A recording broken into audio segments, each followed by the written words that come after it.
Today we have the great privilege of meeting Professor Moshe Brawer from Tel-Aviv University in Israel. Professor Brawer is one of the founders of geography as a discipline in the universities of Israel. His father was in fact the very first geographer in Israel. Since then, he has been editor of encyclopedic works on Encyclopedia Hebraica. He has produced many atlases and maps, and we have just heard at this Congress his interest in the rabbinical literature and the sources that are available now for a renewed understanding of the Middle East. He has worked both with Arab and Jewish subjects, and in a way he is the best living source, I think, living on the spot on Jewish-Arab relationships from a geographic point of view. Anyhow, I want to go back to the beginning, Moshe. And I know you were born in Vienna, but came to Israel as a little boy and grew up in Jerusalem in those years of 1920s and 30s. What was it like to grow up in that environment?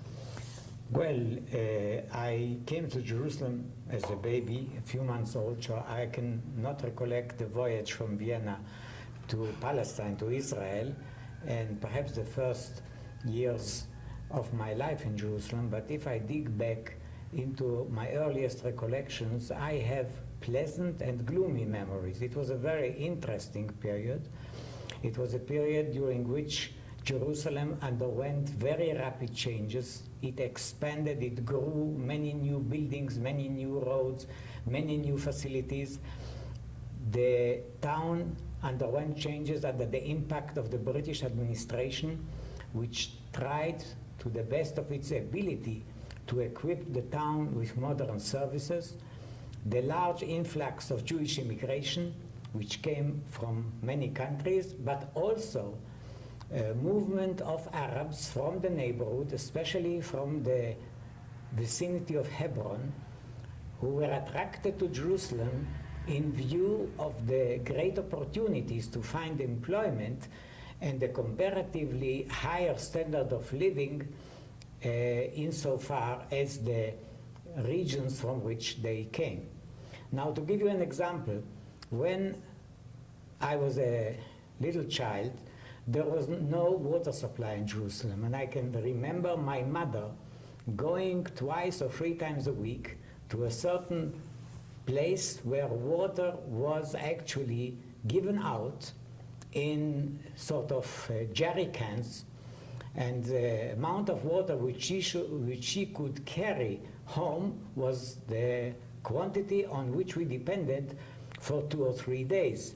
Occasionally, we hired somebody to bring the water, but there was a very severe water shortage, and to the great joy of many people, in the late 20s, a modern water supply was gradually provided to expanding parts of the town, so that at a later stage in my childhood, the water problem has actually changed its character. The same applies to transportation.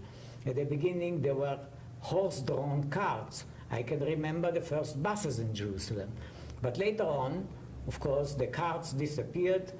The famous diligence of the Turkish period, which was still internal transportation in the middle 20s, was completely replaced by the late 20s and early 30s by buses, taxis, and so on. And the same applies to many other facilities. I mean, in the early 30s, we got electricity. Before that, as a child, I used to make my homework to the light of a petroleum lamp or candles, which, of course, at that time, there was no alternative. Then, when the electric light came, it was a great improvement, and of course conditions insofar as many other aspects of services and life improved very rapidly. On the other hand, the political strife gave its impact on my childhood.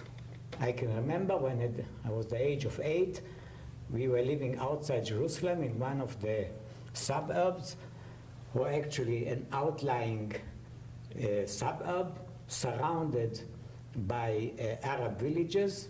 Riots broke out, and our house was attacked. At night we had to leave the house while on one side bullets were penetrating into the rooms, and my late sister has actually been somehow indirectly injured. She lost, or her hearing was impaired as a result of a bullet which struck the wall within millimeters of her ear. At night we fled from our home, which was then partly burned, and we had to become refugees in the center of Jerusalem, because that part of Jerusalem, Western Jerusalem, which we lived, was evacuated, was looted, and partly destroyed in connection with political disturbances that broke out. This was in 1929. But on the whole, I mean, leaving out some of these unpleasant and sometimes frightening episodes, life was very interesting, and it's not only looking back, but at the time, things looked, even to a child, as I would say, messianic times. The sudden changes, the enormous amount of building, of new people, of improvements. This by itself was very impressive, so that I don't know to what extent it had its effect on my character and of that of other children in my class or in my close vicinity and in the areas where I actually lived. But quite a number of them have, at later stage, given expression to these times. One of my classmates is a very famous poet and writer. Another was also a writer. Another classmate of mine became the commander-in-chief of the Israeli army. So that it had its, I would say, although I have never tried to establish to what extent one can sort of attribute these, I would say, stormy times, or attribute the nature of the impact of these stormy times on our character and on our career later on. Yes, it's very hard to say. But what you studied at the university, at the Hebrew University, had nothing to do with politics or social movements. It was physics and mathematics and geology. That's right. So your choice of university theme had, it seems to me, very little to do with your childhood experience. That's correct. But I became geographer, I think, as soon as I could speak, understand, and especially grasp things. My father was a geographer. He was a student of Penck. He studied at Vienna University, and his geographical conceptions and experience were those of the Viennese school of the early years of the present century. And he used to take me around on his field studies and expeditions. And so that from a very early age, I think from the age of 4 or 5, I could already identify the various rock formations and a good number of geographical features and phenomena, and had quite a good knowledge of a number of processes which are, I would say, conspicuous in the formation of the landscape of Palestine, of Israel. I took those subjects at the Hebrew University because there was no department of geography at the time, so that my geographical education was actually provided at home. I worked with my father in later years when I was already a teenager. I did work with my father in cartographic work, also in his geographical studies and field work, so that I had some experience. And the study of geology and physics and mathematics indirectly, of course, fed these, let's say, homemade education as a geographer, as soon as possibility arose to study geography where geography existed in the department, I did so by traveling to England. Yes, but first it was about wartime, World War II, when you did your degree at the Hebrew University. How did World War II affect you, I think? Well, I did not conclude my studies at the Hebrew University because at that time it was impossible to get a degree even in geology, and to get a degree in physics or mathematics was beyond my aims. So I concluded a certain, I would say, curriculum, which I assumed to be the most suitable background for further studies in geography and geology, and I left it at that. I entered the world of journalism in order to make a living and worked in what was at that time the Palestine Post, an English newspaper which appeared in Jerusalem, and one of the Hebrew papers, and I was in charge of Arab affairs. Speaking Arabic and having good connections with Arabs, I grew up in an area which is surrounded by Arab villages, that we have almost daily contacts with our Arab neighbors, except at periods of high tension, so that I was in charge of Arab affairs, and I had quite good contacts with Arab leadership and various people who were prominent in the cultural and political life of the Arab community in Jerusalem until 1944, when I became war correspondent and went to Europe. And I served as war correspondent for the Israeli papers. I mean, at the time they were Palestinian papers. In the last few months of the war, I went into Germany with the 8th Army, the British 8th Army, and the American 3rd Army, and saw the fall of Germany the last 2 weeks. Later on, in the same capacity, I covered a number of the war crime trials, the Belsen trial and the Nuremberg trials, but I left that, went to London, into the University of London, in order to continue and conclude my studies, although I continued to support myself from London by working for the same newspapers. So you arrived at London just after World War II, to King's College. What do you remember from that time? Who were the people that influenced you? Well, the person who academically had his deepest impression on me was Woolridge.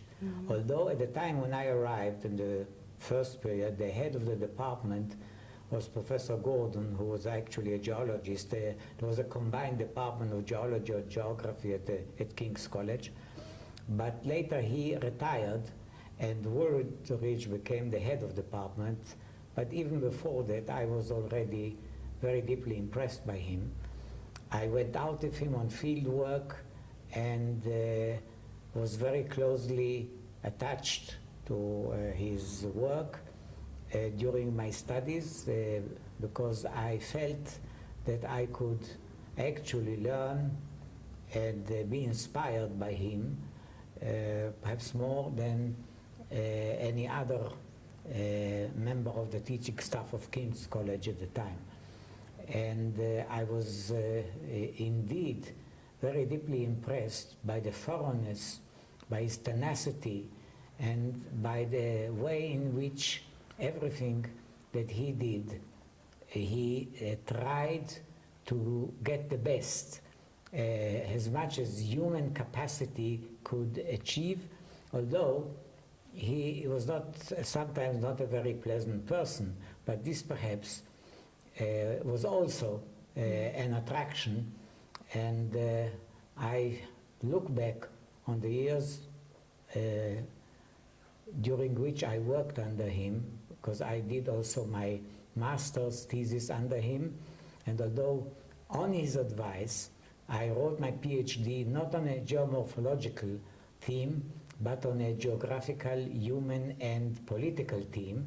But he advised me and actually directed me along certain part of the systematic way, and also introduced me to people who are very helpful to me in my studies. But obviously, there were other people in the department with whom I had contacts, whose lectures and seminars I attended, and who definitely have a good share in my geographical education, such as Professor Dudley Stamp, Professor Spate, who gave a brilliant lecture on the Middle East and South Asia, and Professor Harrison Church, whose lectures are on Africa and on France I admired.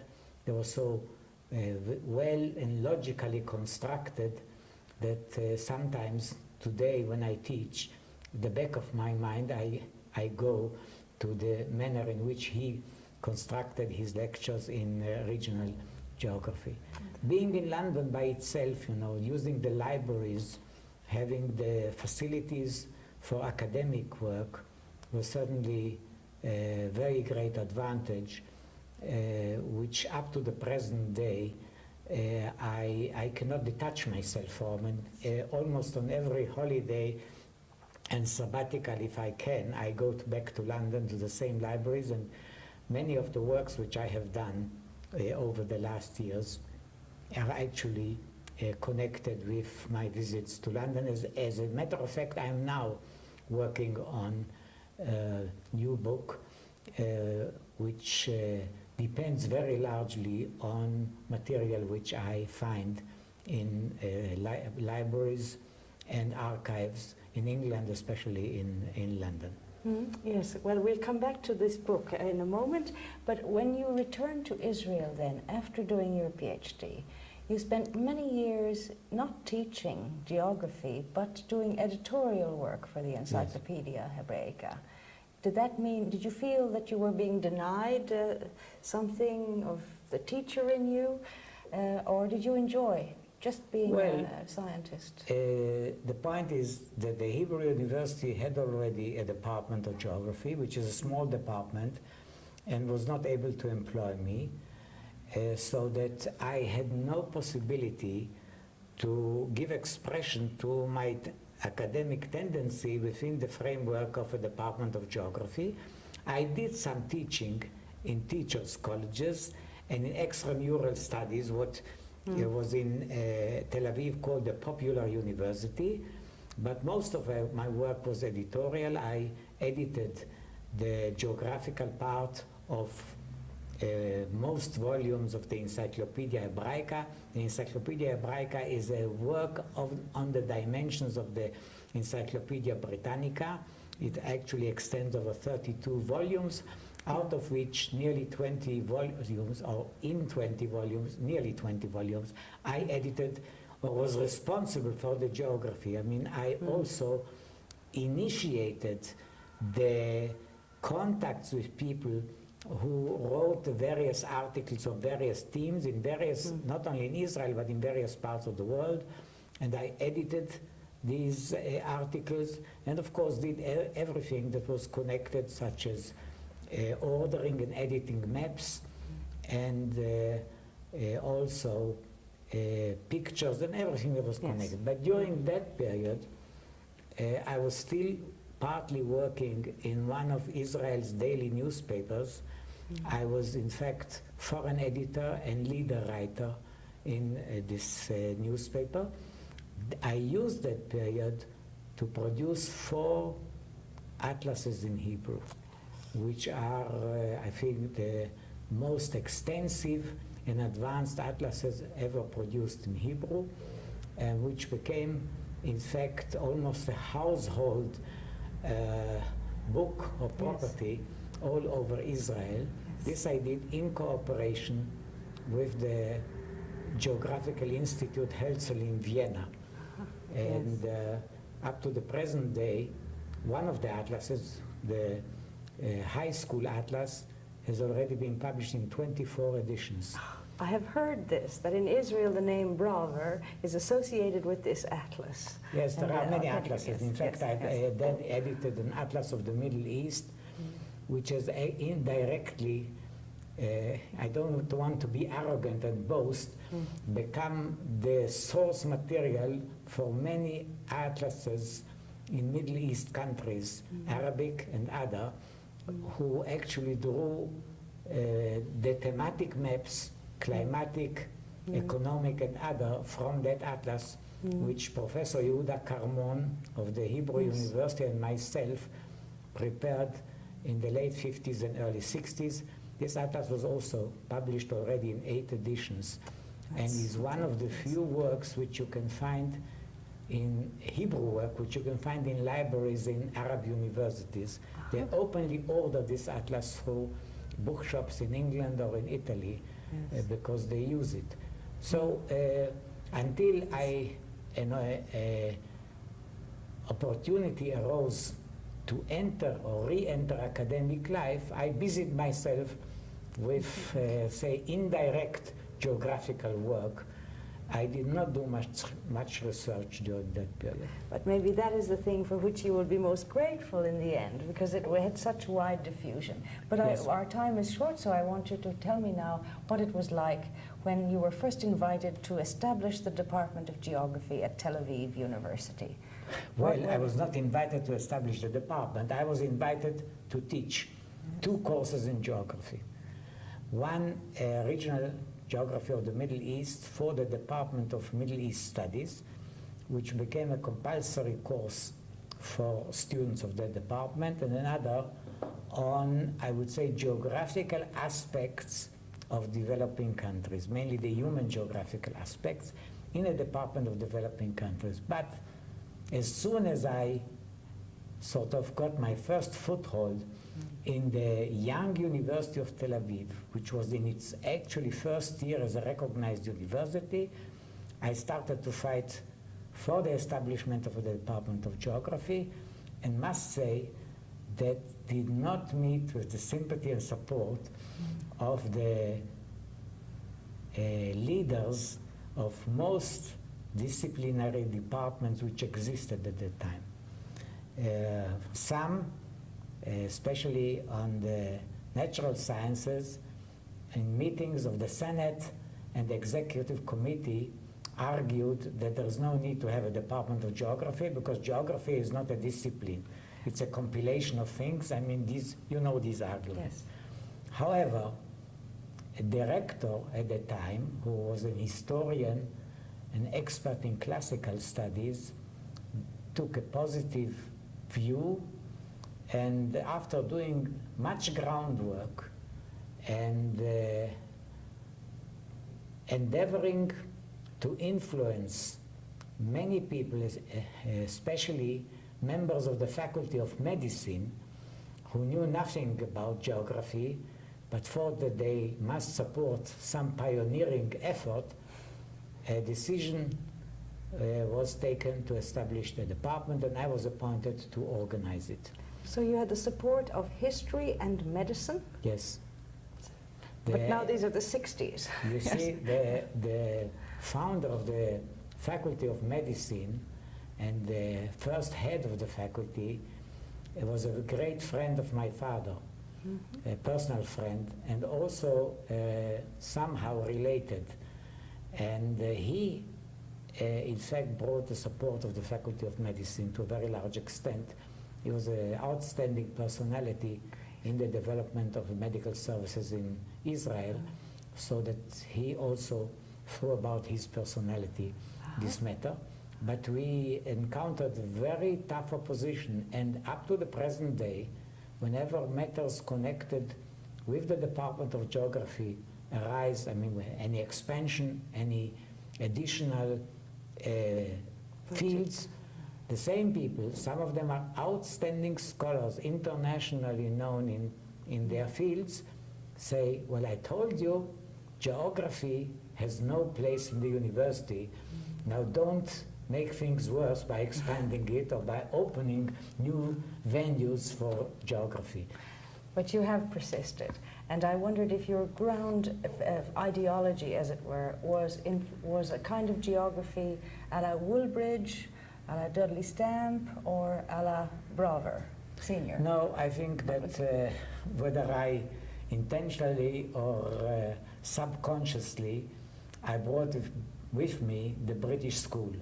And I built the curriculum and the training of the geographers in my department very much modeled on the British school, and I'm very glad I did so, although it is not on the contemporary British school, and since I established the department, many years have passed, over 20 years.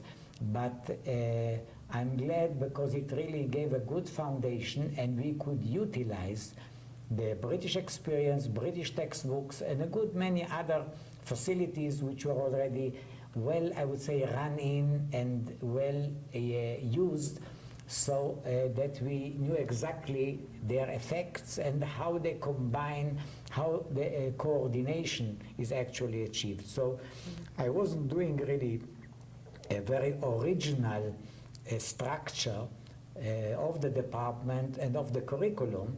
I adapted it to Israeli requirements and to the, I would say, the spirit of a young university which prevailed at Tel-Aviv at the time. Okay, so it was, by British, I presume you mean Woolridge?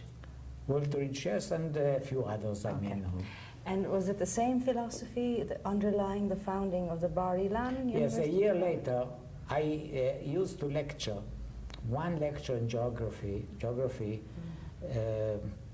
sort of cultural geography at Bar Ilan University, and a year later they asked me, although I was already fully preoccupied with the Tel Aviv University, if I could organize for them the Department of Geography at Bar Ilan, and I did so. So I used actually to divide my time between these two departments. The rector at Bar Ilan University at the time was a colleague of mine. We were students at the same time at King's College in London on the same floor. He studied history and I geography, so we knew each other since those days. It was he who gave the green light and the full support for the organization of the department. It was initially a smaller department and remained, and it is somewhat structured on different lines because the requirements as laid down by the leadership or the management of Bar Ilan were somewhat different from the more, I would say, freedom, liberal approach of the Tel Aviv University. But in the final end, this is a fully developed Department of Geography. I left the department only 7 years ago when, being elected Dean of the Faculty of Humanities, I couldn't much longer carry the burden of even acting as advisor and as the senior member in the Department of Geography at Bar Ilan,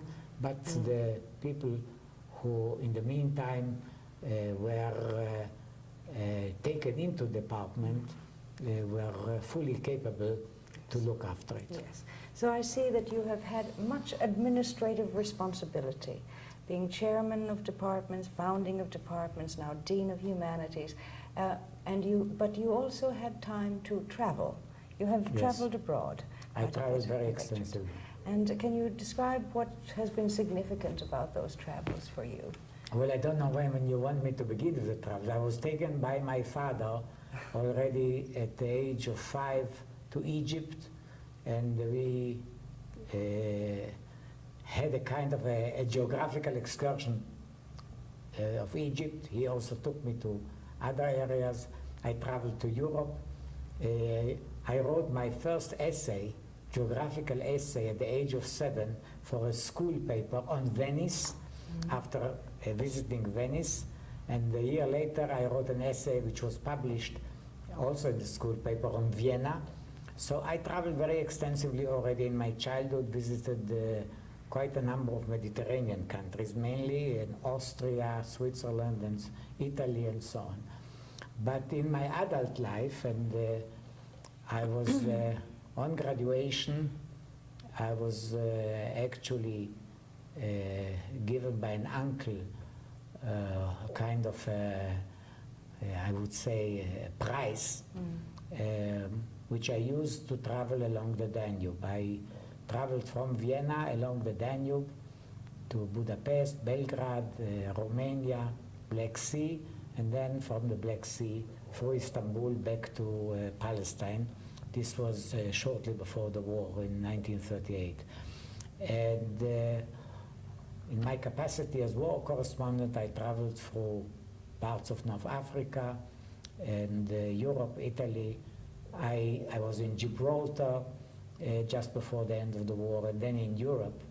And since then, I've traveled also as part of my academic career. Yes, I was visiting professor in Ann Arbor, Michigan, and during that period, I explored, if one may say so, traveled extensively, especially during weekends and breaks in the central part of the United States. Then I was visiting professor in Ottawa, so I traveled up to Hudson Bay, to Labrador, and the eastern part of Canada. And then I was visiting professor in New Zealand, so I traveled up and down New Zealand and quite a few of the Pacific Islands, Fiji, Tonga, the Gilberts, and so on, and so on. I mean, so was it the landscapes of these different areas that was the primary interest? And the people. Yeah, people living on the soil, as it were.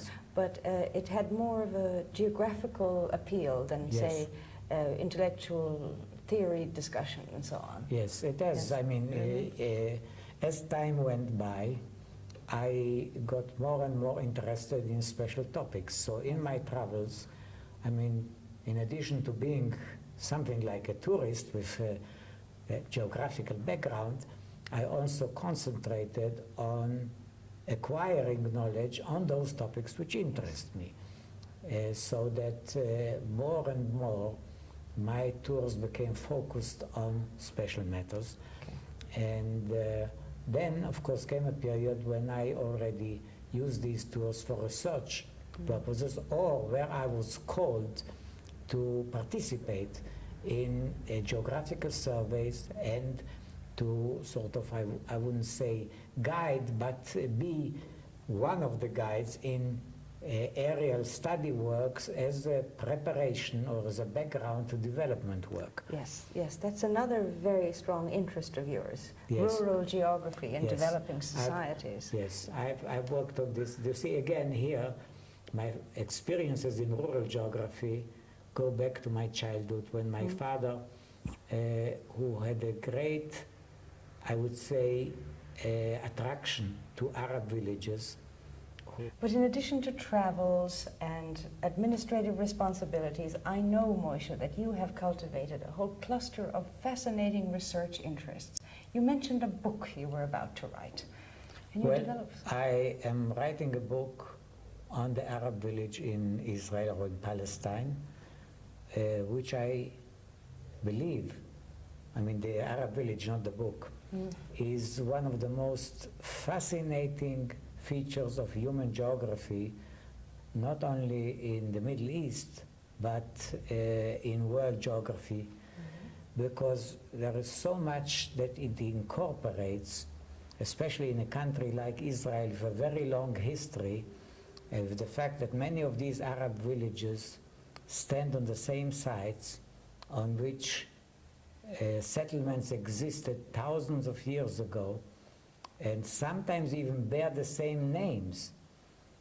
And there is so much human experience, initiative, and intuition embodied in these villages that the more I go into the subject, I become more fascinated and become more involved. I employ my students. I've got, over the years, more than 400 seminar papers written by my students on Arab villages. Each one is an anatomy of a village, sometimes a comparative anatomy with other villages. And that by itself, the material collected by the students, because I keep only those seminar works which are of a reasonably good standard. Now, the Arab villages have undergone a very rapid transformation.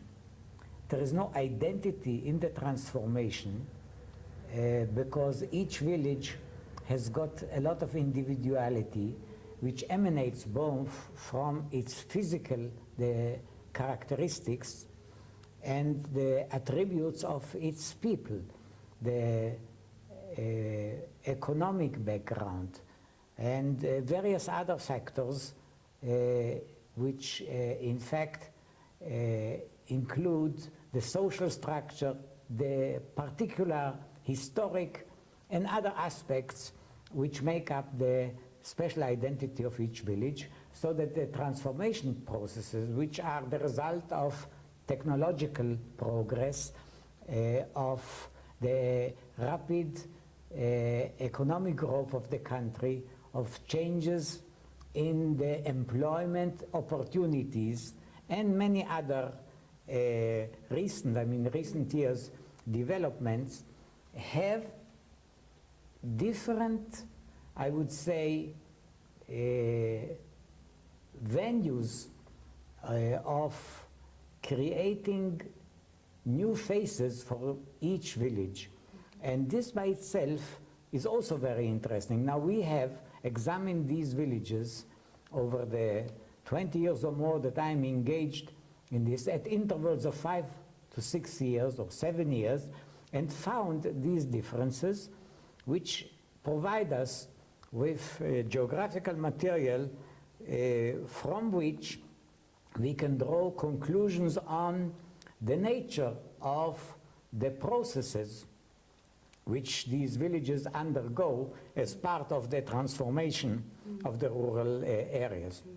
Now this work is, I would say, not concluded. The book will in fact deal with a certain phase, with the background, the history, up to the modern times, and then with the developments and the transformation processes until the early 80s. I hope that if I am not able to carry on with this, in 10 or 15 years' time, somebody will examine the new phases or the development which have taken place and follow up on the work which I have been doing and which I do. I employ my students, and sometimes my colleagues are very critical of the fact that I make the students devote so much time to examining the villages, and under the political conditions which exist in Israel today, especially in what is known as the occupied areas, it sometimes puts the students in what is considered as, I would say, danger, a certain amount of danger, though in my entire work since the early 60s, we haven't had a single incident where any student or myself was not only, I would say, attacked, but ill-treated in any way.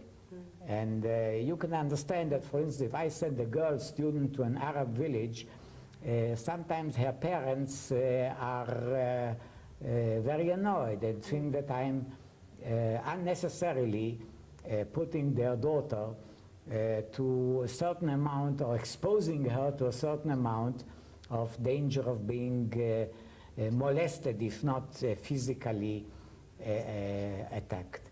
But I must say that in all this experience, the villagers have always treated my student and myself with great courtesy and hospitality, so that from that point of view, the work was not only hindered by the existing political conditions, but always found the welcome spirit, the traditional Arab hospitality spirit which strangers enjoy in such villages. And you have had Arab students as well as Jews. I have Arab students, and I have had also non-Jewish students who came to Israel on some, I would say, special courses of their respective universities. They were sent for some, I would say, special training with us in preparation for their doctoral work or any other. We have had a number of non-Israeli students in this work. I know that you have also another book called The Boundaries of Israel, and I wish we had time to go into all of that, but what I would really like to hear from you is what you presented at the Congress here, the International Congress, on rabbinical literature as resource for insight into the geography of the Eastern Mediterranean. Would you like to say something more about that? Yes, in my, again, you see, we always go back to my roots, to my younger days. In my younger days, I was actually given very large doses of rabbinical literature, both in the high school, in which I studied, which was a religious school, and laid great emphasis on the rabbinical literature, and also at home. My father was a modern geographer, but he was a religious man. He was actually trained as a rabbi. And so that I absorbed a large amount, which I did not use much, or at least not directly. In recent years, and especially going through the large amount of material that my deceased father, my late father, left, I got tempted to go into this. And I found the vast wealth of rabbinical literature, especially post-biblical literature, from the 3rd century to the 11th or 12th century. There is so much geography scattered in, I would say, crumbs of information, conceptions, of explanations, descriptions, which if put together can provide a very interesting and perhaps complete picture of geographical knowledge and conceptions during a period which has not provided much other material. This is the post-classical period after the Roman and post-Roman geography and before the upsurge of Arab scholarly activities which involved also exploration and geographical literature, also interwoven in philosophy, history, and so on. So I started to go into this, and to my, I would say, a pleasant surprise, I found very interesting descriptions, especially on the Mediterranean countries, because you have to realize that the Jewish diaspora in those periods was concentrated around the Mediterranean in what we call Babylonia or Mesopotamia, Western Iran of today, in Syria and Palestine, Israel, and around the Mediterranean, slowly expanding and reaching already in the 6th century Spain. And there was a great interchange of correspondence, mainly on religious themes, between centers of learning and small Jewish communities which were faced with various problems. And within that correspondence, you also find much geographical, I would say, knowledge, conceptions, and explanations, sometimes directly connected with the problems raised, but sometimes completely marginal and irrelevant. And I don't know exactly how sometimes the people came to mentioning these things, because it looks completely irrelevant. And I'm trying now, as soon as I will finish the 2 books which you mentioned, the book on the Arab village should be ready within a few months, and the book on the boundaries of Israel is nearly ready. So I will devote myself more to this subject, and perhaps help in that way by being acquainted with these sources to bridge the gap between the classical Roman period and the Arab period, and then the post-Arab, the exploration, the renaissance of science in Europe. I would like just to mention that this type of geographical knowledge, both descriptive, informative, and conceptions, is not confined to the rabbinic literature of that period. It is also present in early Christian literature of the Eastern churches. I discovered this through, I would say, coincidental talks with friends or people who are members of these communities and who have some knowledge of the liturgy and I would say the religious and perhaps other literature, such as the Syrian church, the ancient Syrian church, the Coptic church, and the Armenian church. When in Ethiopia, on a visit a few years ago, I bought in the market a page which looked to me old, and it turned out to be ancient, of a Bible in ancient Ethiopian language, Gez. And I brought it back with me to Jerusalem, and a colleague of mine read that page, and to my extreme surprise, there was a description in that page of the road along the Red Sea to Palestine from Ethiopia, giving some advice on the season and the sites to be chosen as stations. It appears that the work from which this page was stolen was known to a professor in ancient Ethiopian languages in Los Angeles. But for me, it was a discovery, and I'm trying to follow that up by people who can read that language and who may find additional sources for geographical information in that Coptic literature. I'm also trying to make an Armenian friend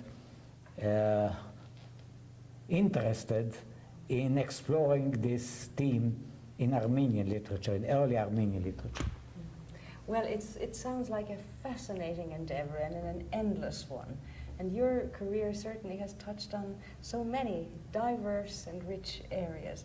I'm very grateful that you came to speak with us today, and I wish you all the very best energy and inspiration on these books, as well as on the rabbinical literature, because I think you are sitting in a very crucial situation to promote better mutual understanding between the diverse peoples of the Eastern Mediterranean. And I know you've done a lot so far. It was a pleasure answering your questions, and may I return you the compliment that your knowledge of all these various fields of geography made it possible for you to guide me in this interview in a, I would say, most instructive way, because otherwise, without your very, I would say, talented guidance, I would have been lost to so many subjects. Let's see what questions you get when people look at it. Okay.